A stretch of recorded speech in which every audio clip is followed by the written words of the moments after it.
Hey YouTubers, how's it going? I got a really big article that's circulating through the social media networks like crazy. It's by the Globe and Mail, so it's not fake news. And here goes. No Canadian hires for 4 years at Chinese-owned B.C. mine. Chinese workers began arriving to the site some 1,000 kilometers north of Vancouver in recent weeks. HD Mining International building a large coal mine in northern British Columbia using Chinese workers will take 4 years before it hires even a single Canadian miner, and another decade beyond that before the workforce is fully local, court documents show.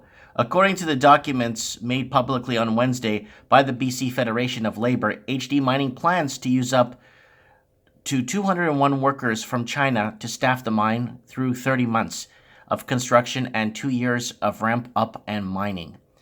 It plans to phase in Canadian workforce in the so-called Murray River coal mine near Tumbler Ridge, BC.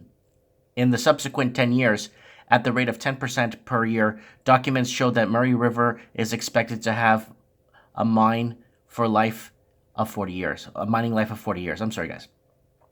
The revelations could deepen the controversy around the company, majority owned by Chinese coal miners, H Holdings, and the use of temporary foreign workers is an industry suffering from skills shortages after demand for metal skyrocketed over the past decade. Local unions were in court on Wednesday seeking an injunction that would prevent any more workers coming from the project, pending on judicial review of the processes that cleared the hirings. All along, we've been told by they plan to hire Canadians as quickly as possible, but when you look at the document has been approved by both province and federal government, it shows that it's a full 15 years before the last temporary foreign worker is gone. And Michael Garner, spokesperson of the BC Federation of Labor, which represents 500,000 unionized workers. The Chinese workers were cleared under the federal government's temporary foreign workers program. If an injunction is granted, it would come just as HD is on a cusp of bringing another 60 workers to the site this month. Chinese workers began arriving to the site some 1,000 kilometers north of Vancouver in recent weeks, sparking an outrage by unions of alleged HD Mining did not make sufficient efforts to hire a local before going abroad. Unions also assert the company made by Mandarin requirement when it advertised for jobs in Canada and posted wages below the industry norm. Wow, below the industry norm. HD denies all of those claims. The company plans to use so-called longwall coal mining at Murray River, a method that has not been used in British Columbia before, which involves shaving a coal face with a long shear so it falls onto a conveyor belt. Wow. Okay, so that's a really old system. Murray River, a $300,000 million project, will produce some 6 million tons of steel-making coal a year at its full production, or about a third of the current provincial output. HD mining will be utilized longwall mining method, not used in Canada. The company, so they're using a method that's basically, okay. Company says in the court documents, this method is highly mechanized and specialized, requiring workers skilled in this technique.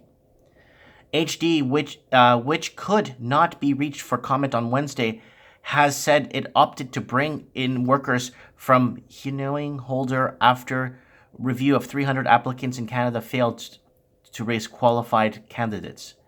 Industry insiders are concerned of the polemic. The polemic could jeopardize access to the temporary foreign workers program. At the time, experts are forecasting a deficit of some 140,000 workers over the next decade. Our new mines are built in mining veterans retire. In BC alone, some 116,700 jobs will be open in the sector over some period as the workforce ages and amidst competition from oil sands sector for skilled tradespeople, engineers, and managers. So guys, this goes back to what I was talking about a long time now. You see, this wouldn't be happening if they took, for Canadians to immigrate to Canada, what I had to do when I wanted to immigrate to the United States and I wanted to try to get in, first, I had to find a company that would sponsor me. And then the company for 6 months had to advertise that basically, I hope this camera is good here. Okay. So basically, they had to advertise me in 2 social media platforms, 2 job search platforms, and 2 newspapers for 6 months. And if no American applied for the job that I wanted, then they would give me the position. And no American applied for the job. But then when I went to do the interview, I was declined. But shouldn't that be across the board for everybody coming into Canada, whether it's mining or specialized or unspecialized or whatever field they're in?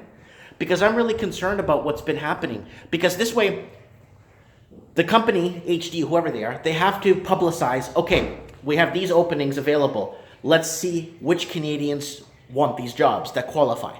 Once they qualify for the jobs, then they go ahead and fill the positions with local Canadians that need the job, whether they're Chinese background, Portuguese, or Spanish. That's not the point. The point is that the labor is being distributed equally here in Canada. So what I'm saying is in the US they did that, right? So this way they could publicize the jobs available 6 months in advance, and then people are allowed to apply for them if they're Canadians, and then no matter what background they are. And then they go from there, and so this way they're not taking Canadians' jobs away. Anyways, Antonio's here with me. Let me know what you guys think. Comment below. I'll leave a link below to the article. Sorry about my slurry reading today. I'm just kind of out of it. It's Sunday morning and just got back from church, so I'm praised by God. Anyways, guys, thanks for watching, and don't forget to... This is my wife. Hi. They're just coming back from church. I took my car. Thanks for watching, guys. Let me know what you guys think. Comment below.